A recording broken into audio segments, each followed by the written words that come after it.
High বন্ধুরা, ক্ষমা পরম ধর্ম। এটি একটি খুবই গুরুত্বপূর্ণ এবং গভীর কথা। ক্ষমা হলো মানুষের 6টি গুণের মধ্যে একটি। ক্ষমা মানুষকে ধৈর্য দান করে, মানুষকে শান্তি দান করে। ক্ষমা করতে পারার মতো মহৎ গুণ কিন্তু আর নেই বন্ধুরা। কোনো একজন মানুষকে ক্ষমা করলে কিন্তু দুর্বলতা প্রকাশ পায় না। ক্ষমা করতে পারা একটা বিরাট বড় মনের পরিচয় দেয়। কারোর মধ্যে সাহস না থাকলে, বড় মন না থাকলে, উদারতা না থাকলে কিন্তু ক্ষমা করা সম্ভব নয়। ঠিক সেই রকমই ক্ষমা চাইতে পারাটাও কিন্তু কিছু কম বড় কথা নয়। সবাই কিন্তু ক্ষমা চাইতে পারে না। ওই যে একটা কথা আছে না, ভাঙবো তবু মচকাবো না। মানুষ ঠকবে, হারবে, শাস্তি পাবে, তার হয়তো অনেক ক্ষতি হয়ে যাবে, তবুও কেউ অন্যের কাছে সহজে ক্ষমা চাইতে পারে না। আর যারা চাইতে পারে তাদের মতন মহৎ মানুষও কিন্তু বিরল। সবার মধ্যে এই গুণ থাকে না। তাহলে বন্ধুরা, শুধু ক্ষমা করতে পারাটাই একটা মহৎ গুণ না, ক্ষমা চাইতে পারাটাও একটা বিরাট গুণের পরিচয় বহন করে। আমাদের শাস্ত্রে ক্ষমাকে মানুষের যে মহৎ 6টি গুণ তার মধ্যে একটি ধরা হয়। এই ক্ষমা গুণটি নীতিগত দিক দিয়েও এবং সামাজিক দিক দিয়েও স্বীকৃত। স্বয়ং মহাত্মা গান্ধী বলেছেন, দুর্বলরা কখনো ক্ষমা করতে পারে না।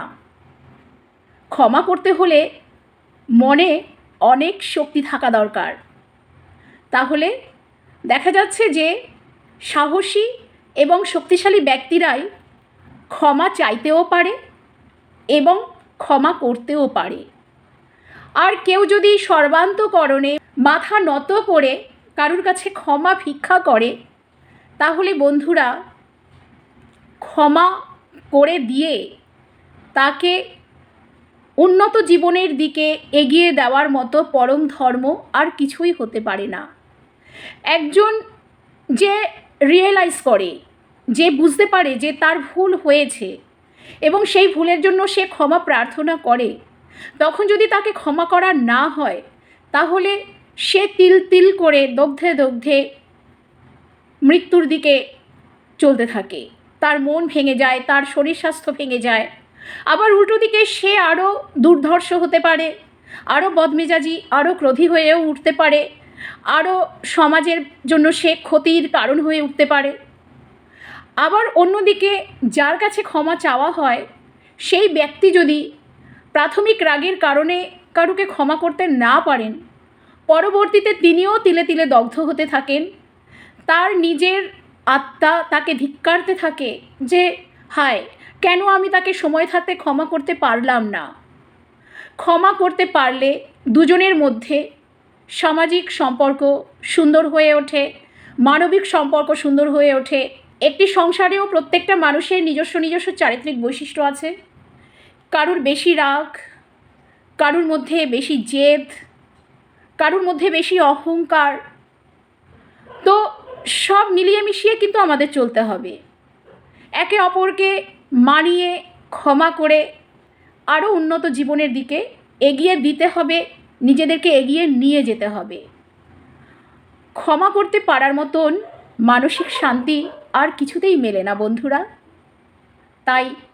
তবে হ্যাঁ বন্ধুরা, একটা কথা, ক্ষমা করতে পারার মধ্যেও একটা লিমিট আছে।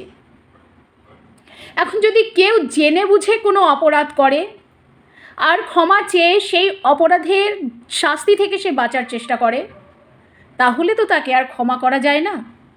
তাই প্রকারভেদ আছে, কতখানি পর্যন্ত অপরাধকে ক্ষমা করা যায়, বা বাস্তবিক সে ক্ষমা পাওয়ার যোগ্য কিনা, তার অপরাধ ক্ষমা পাওয়ার যোগ্য কিনা, বা সে ক্ষমা পেলে ভবিষ্যতে সুস্থ স্বাভাবিক মানুষে পরিণত হবে কি না, নাকি ক্ষমা পাওয়ার পরে সে নিজেকে আরও হনুমান মনে করবে, আরও উচ্ছৃঙ্খল হয়ে সমাজের বুকে আরও অশান্তির কারণ হয়ে উঠবে, যে ক্ষমা করছে তাকে দুর্বল ভেবে তার উপরে আরও অত্যাচার করবে।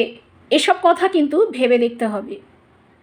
তাই মানুষ মেরে, ইচ্ছাকৃত মানুষ খুন করে কেউ যদি এসে বলে আমি অপরাধ করেছি আমাকে ক্ষমা করো, পরক্ষণে সে যদি আবার মানুষ খুন করতে উদ্যত হয়, তাহলে তো আর তাকে ক্ষমা করা যায় না বন্ধুরা। তাই ক্ষমা পরম ধর্ম, কিন্তু যাচাইযোগ্য। কারুর অপরাধ কতখানি যে সে ক্ষমা পেতে পারে কি না, বা ক্ষমা পেলে সে ভবিষ্যতে একজন সুন্দর স্বাভাবিক মানুষ তৈরি হবে কি না, এটা কিন্তু যাচাই করে নিতে হবে বন্ধুরা, তাই না?